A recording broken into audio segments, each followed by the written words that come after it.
Hello friends, welcome back to the bench. Very quick one today, because I found another Surface Pro 5 that exhibits the exact same behavior as the previous one, meaning no SSD detected. And on the previous one, this is the previous one, I removed the board and we did the reflow, right? Reflow didn't help. So I lifted the chip to inspect whether there are corroded pods or anything. As you can see, some pods got ripped off. Here, and there's one here. All of them are NC. So that's usually when you heat it up, and that's probably when I was reflowing it. I used too low temperature for too long, and they just detached, because if they're not connected with copper to the trace, they are much weaker, right? So usually it's the NC pods that will fly off when you overheat it. But as you can see, no corrosion. I didn't see any corrosion when I was cleaning it, and you know, because someone suggested that just reball the chip, but I'm not gonna do that without the stencil. Too many pins. Right, and they're not even, arranged nicely. So yeah, you can technically well, sometimes you can just match the standard stencil, but I don't have the one that would even match that. Not even close, which means I would have to just reball it manually, and I really don't like doing that unless this is like a super expensive device.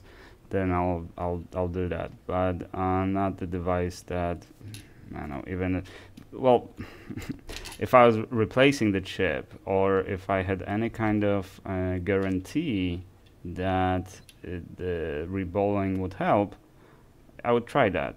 But here it's just kind of 50-50. But on this one, again, 1.2, 1.8, 3.3, or 1.3, whatever, everything checks out. 1.2 on this one, also good.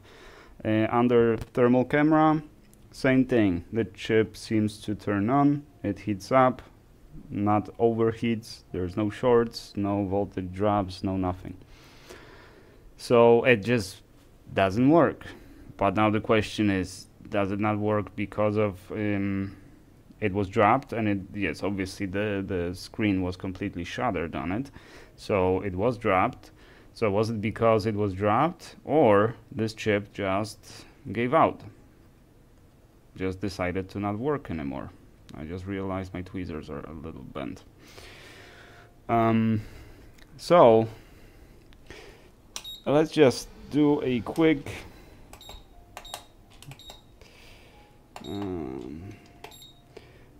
reflow, but this time, as you can see, I'm not removing the board, because I'm gonna use the full blast. I covered the port, and I'm just gonna use full blast, and that's not gonna take as long as it did last time, so the battery shouldn't heat up as it did last time. Let's just see.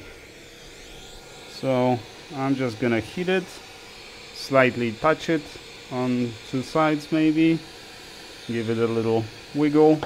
Actually, let's also do this. Probability this will help is next to none, but we can only find out one way.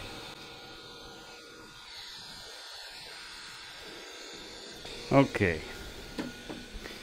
see, if you use the high temperature right from the start, the battery is fine. It's not heated up, and it took just a few seconds. Before, I was just blowing with too low temperature and too low airflow. But is this gonna help? My guess is no. Actually, I don't need to even connect the digitizer. So let's just put it on the cooling fan, wait a few seconds and turn it on. Last time I also didn't use the flux, that also speeds up the process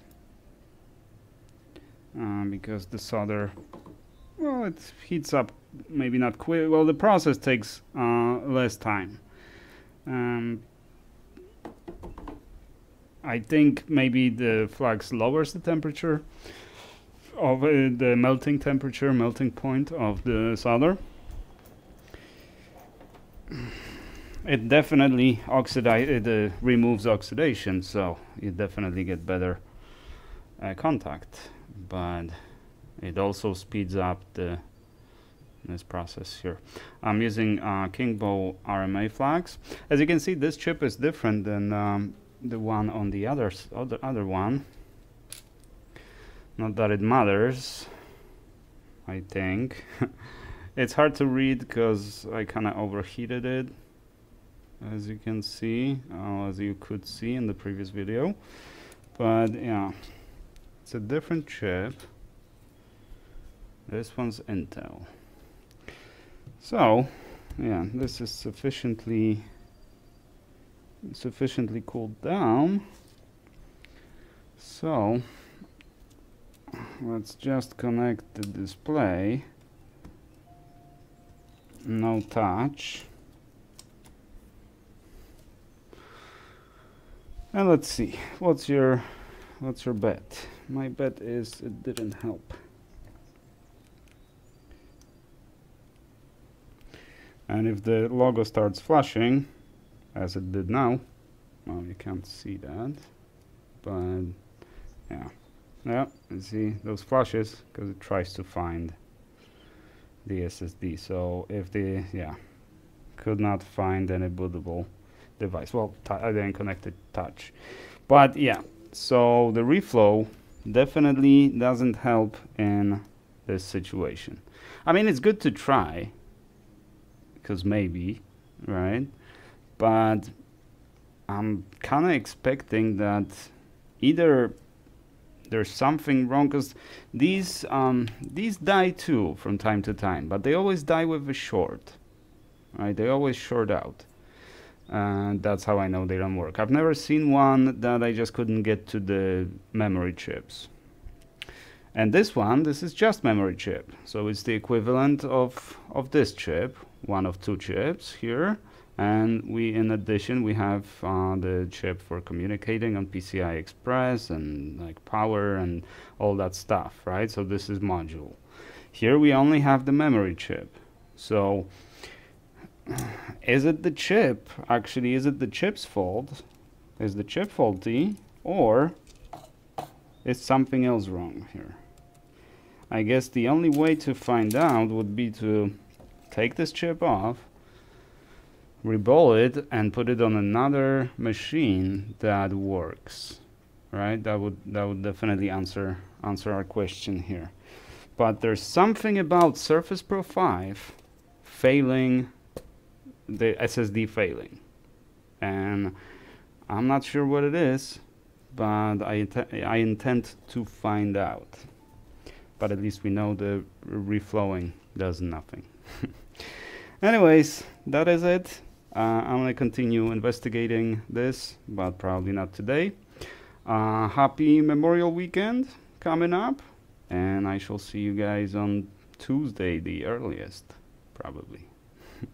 Thanks a lot, and I'll see you guys next time.